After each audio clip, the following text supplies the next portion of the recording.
What's up YouTube? Dan the Fix-It Man.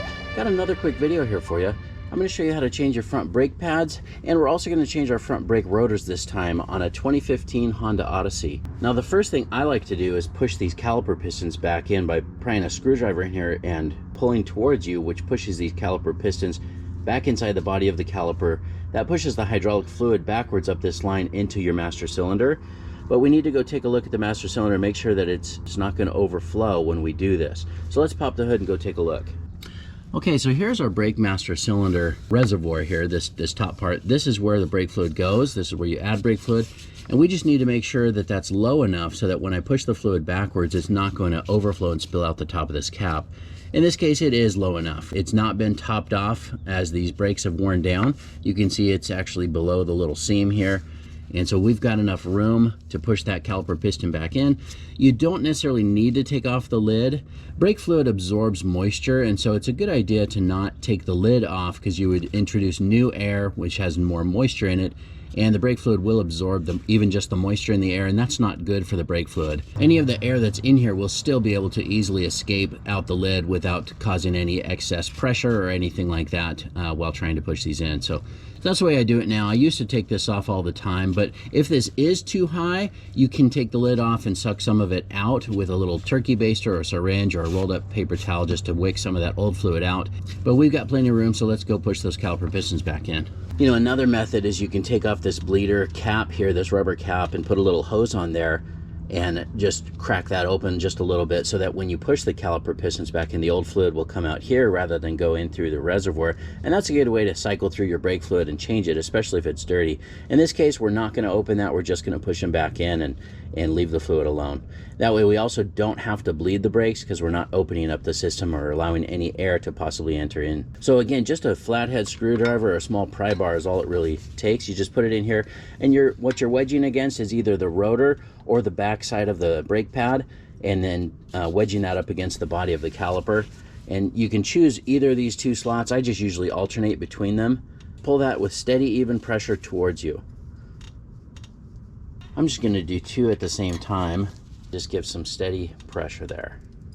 You can also use this little caliper compression tool, and it works similar to a C-clamp. A C-clamp works fine too. You just have to push those caliper pistons back in, but you'd have to do that once you have this off. This seems to be a little bit quicker, so that's why I use this method here. See, we've got already a lot more movement in there. I'm coming back here in between these pads and just going to pry a little bit more. Now sometimes that method doesn't push it all the way back in. I think on this one we are good. I moved the screwdrivers to the inside a little bit as well and pried those back. Now we can loosen and remove these caliper slide pin bolts. That's a 14 millimeter. I'm just going to use this little impact. This is my Milwaukee 2960 fuel 3/8 drive.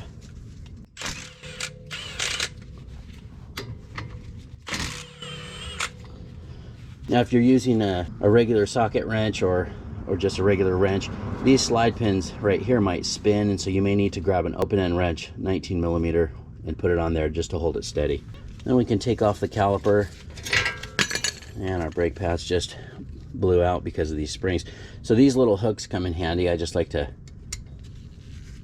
hang them up here on the coil spring. The idea is that you don't want the brake caliper to dangle from that brake line there.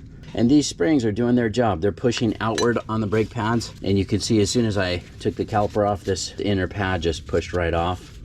And this is what it's looking like. It's not completely worn down, but it's a good time to change it. I'm gonna hang this up a little bit further back out of the way. There we go. So we can get to these bolts here.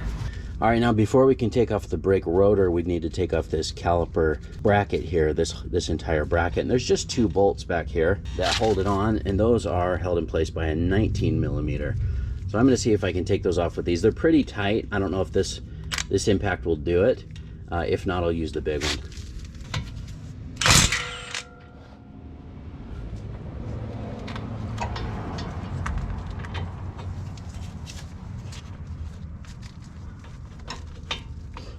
Oh, it doesn't quite get in there.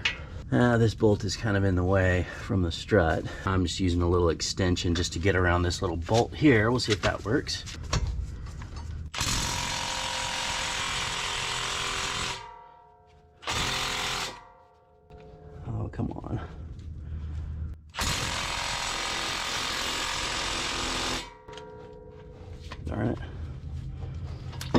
Well, I'm sure that woke up the neighbors. Let me see if a deep socket will work. All right, trying that with a deep socket. Hopefully that'll do it. There we go. Anytime you add more stuff and thinner stuff with less mass, you really lose some of that torque when you're using an impact like that. But we'll just pull these out, set those aside, and then we can take off this bracket. Now on a lot of Hondas, they hold the rotor on with this little screw down here, and that screw is sometimes a pain, sometimes it's stuck, sometimes it comes right off. So I used to just grab a thicker hex shaft screwdriver, like a larger one, you know. I used to use a Phillips number 3 and put it in there and turn it with a wrench or with a crescent wrench while pushing it in with pressure, and that would usually break them loose. But this one I got, you just put it in there, and when you hit it, it also spins. It's a Vessel P3 is what they call it here, 980 Impacta. So you just hit it with a little small Tanya Harding here.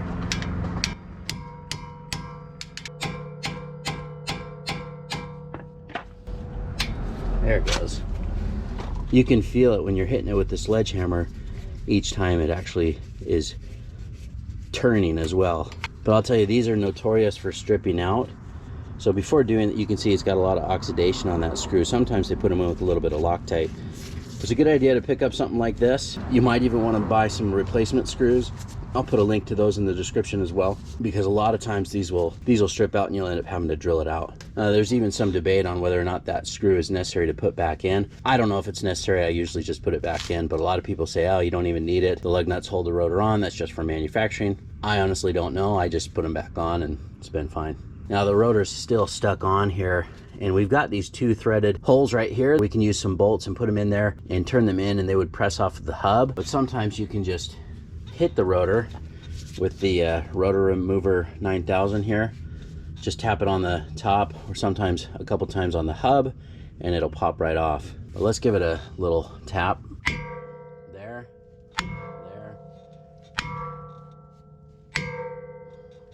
There we go. I'm sure my neighbors just love me right now. There we go. Reason for changing the rotors, I didn't even mention. In this case, we're getting a lot of shaking and shimmying when braking at high speeds. And rather than just go get these machined or turned, the owner decided just to get brand new rotors. Now, before we put the new rotor on, I like to brush this hub and just clean off any of that rust. Just wear some safety goggles if you're doing this.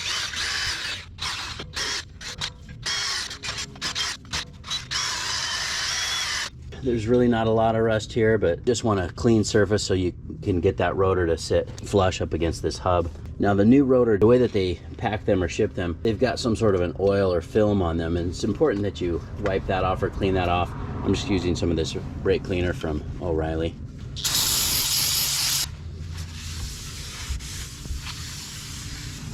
It's easier to do it before you put it on. And then you see we just have this little tapered hole right here. Just want to line that up with the same little hole on the hub for that little screw, and we'll see if we can get that started.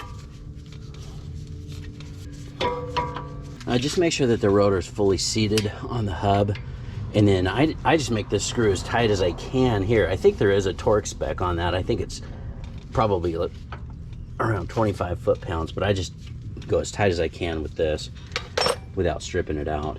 Now thankfully our new brakes came with new hardware, so we're going to replace these retaining clips here off of this caliper bracket, and so all we need to do is just pop those off, and then I'm going to brush this with that same wire brush and get those cleaned up.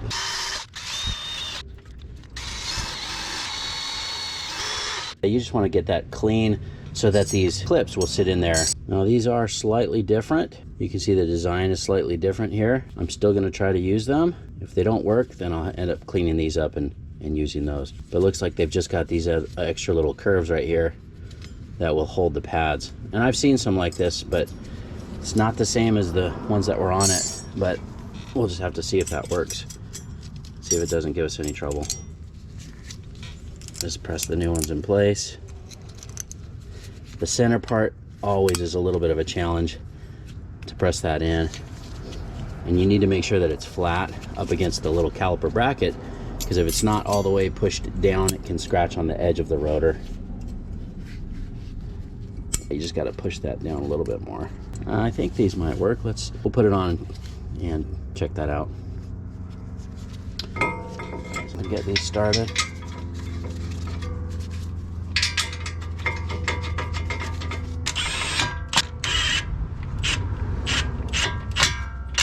Now the torque spec on those rear bolts that hold the caliper bracket on is 101 foot-pounds. You see I've got this set to 101. This is my gear wrench, torque wrench. That's the 85062. If you don't have a torque wrench, you can always just wing it, but if you can, I recommend you click on the link. I'll put one in the description. You can pick one up.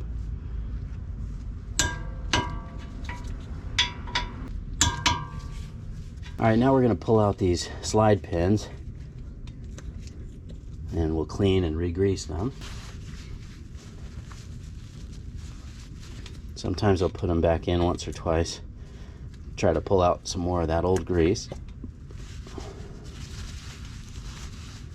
And this is what I'm using for the grease. It's Sil Glide made by AGS. I usually just use a small amount like that. If you use too much, it will push the pin outward and drag on the inside pads. And then when you put it in, you kind of have to squeeze the bushing to burp any air out. Same with the bottom one here. Just pull that out, wipe it off. You can see the bottom one has this black little bushing or little O-ring on the end. And a lot of times when I do these, if somebody's used the wrong grease, these will swell up and it will really bind up in there. And what that does is anytime that binds up, it'll cause your pads to drag and they'll wear prematurely. The little bushings there are really just to prevent some noise or rattle and vibration. It just kind of dampens everything in there. But it's important that you use the right type of grease, because otherwise the rubber just swells up and messes these up. But there we go. Put it in there, and then when you pull it back, just kind of squeeze the rubber bushing to let the air out and make sure that they move freely and that they spin pretty easily as well. Those both feel pretty good. All right, now here's our new brake pads. Now before I put these in, I also like to put a little bit of this same Sil Glide on the back of the pad.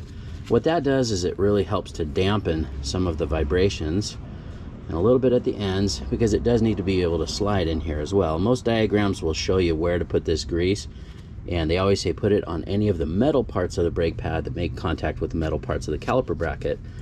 Sometimes people put grease underneath these little retainer clips here as well, and I think that just will help prevent rust buildup in there. And you know, you really don't want to go too crazy with this grease, because the more grease there is, the more dust it will accumulate. So just be really mindful of that. But it just pops in like that. And I do like these clips. I think that's going to work just fine, even though they're different from the original ones that were on there. Now you can see on this inside pad, our little noisemaker right here was in the top. I don't know if that's correct. Usually I think they're in the bottom, but I'm just going to put it back where it was. I don't have a major issue with putting them on the top or the bottom. They seem to work. Sometimes it's either pushing this or pulling this, but it should still make noise. So if that is incorrect, you guys can let me know down in the comments. Put some of this grease on the back of this shim here too, and a little bit at the ends, and same thing, just put those in. Now our brake hardware also came with these new V springs. That's great, because these do tend to get worn out. You can see they're bent slightly differently just because these shiny ones are brand new. But you can see these little holes in the end of the brake pad. That's where they go. I will tell you though, when these are new and you put them in, you better have one hand compressing the brake pads together or just holding them together. Otherwise they're just going to pop off and fall on the ground. Yeah, those are really pushing out. But again, those are also to help prevent that from dragging the brake pads. All right, and then we can just grab our caliper here. That's where an extra set of hands would be helpful, but you just want to get that over those brake pads carefully. Sometimes you got to pull back a little bit on those slide pins, and that looks good. Everything's in place. All right, and then we can put these little bolts back in. These are just the little slide pin bolts that go in the ends of the slide pin and hold the caliper in place. Now we're just gonna snug those with this. The torque setting on this is 37 foot-pounds. Again, I'm using the same torque wrench. Now here's where you may need to use a wrench to hold that steady while we torque it. That's it.